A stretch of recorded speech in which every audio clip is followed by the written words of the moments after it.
So ito nga po yung ating proof kahapon mabebs. Nag-cash out tayo dyan ng dalawang tig $6. Ito siya. After minutes, nag-complete lang siya kaagad. And then, pumasok na yan sa ating GCash.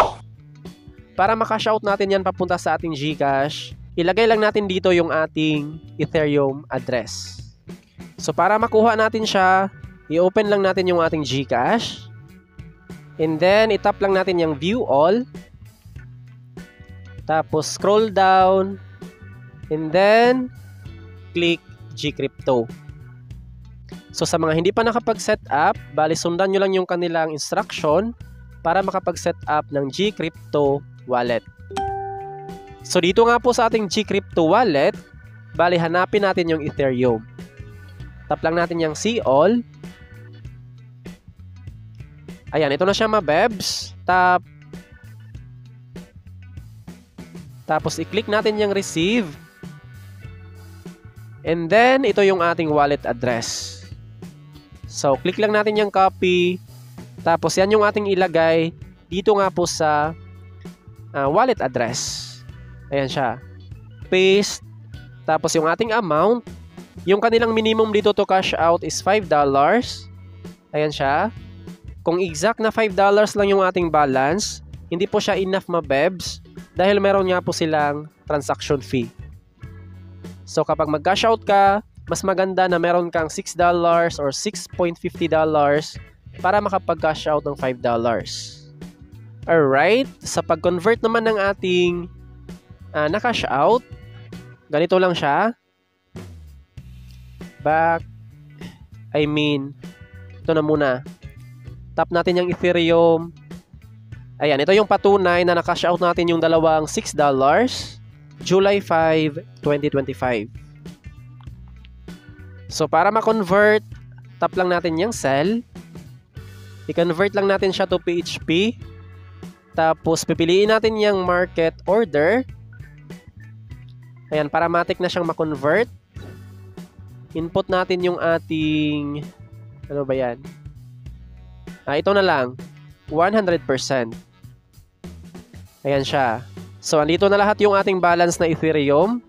Since naka 100% na siya, tap na natin yung sell now.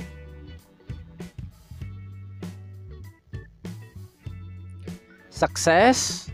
Back to dashboard. So as you can see dyan, nakapeso na yung ating balance. Para malipat yan sa ating main wallet, tap natin yung withdraw. Ayan, 574. Continue lang. Meron tayong ma-receive na OTP sa ating email address. Input lang natin siya. 169870. Ayan. Submit. And then, success. Back. Ayan, wala nang balance. Nalipat na yan dito sa ating pinaka-wallet. Alright. Ayan na siya. Nadagdag na sa ating balance. So, ganun lang mag-cash out gamit ang ating GCash wallet. Sa mga interesadong itry itong website, bali panoorin nyo itong ating buong video para meron nga po kayong idea regarding sa kanilang ways of earnings. So, for today's video, mabebs, pag-uusapan natin itong isang website na pwede nga po nating mapagkakitaan sa pag-connect lamang ng ating Instagram or TikTok account. Ayan, monetize your social media with automated, high-quality sponsored content. So, sila na bahala mag-post ng content, tapos automatic na yan na ma-post sa ating account na nakakonect dito nga po sa kanilang website. So, kahit konti lang yung ating followers, pwede lang dito mabebs. Ayan, kung gusto nyo mag-register, andyan lang yung link sa ating description box at sa ating comment section. So, huwag niyong kalimutan na gamitin itong ating invitation code para meron kayong ma-receive na $1. Ayan, ito yung ating first $1. Saka na nga po siya malipat dito sa ating balance. Ayan siya. Kapag meron ng post sa ating TikTok account or Instagram account. Alright. Regarding naman sa pag-connect ng ating TikTok or Instagram, punta ka lang dito sa menu bar or itong 3 lines. Tapos account management. X. Ito na siya. Connect account. Ayan. Ito yung choices. TikTok at saka Instagram. First, ito na munang TikTok account.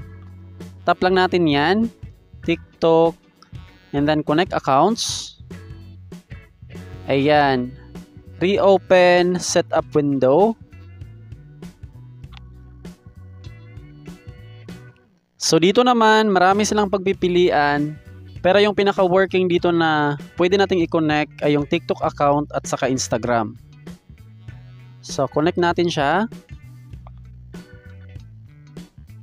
Ayan, naka-connect na siya mabebs. Balikan lang natin yung first tab. Ito siya. And then scroll lang natin siya.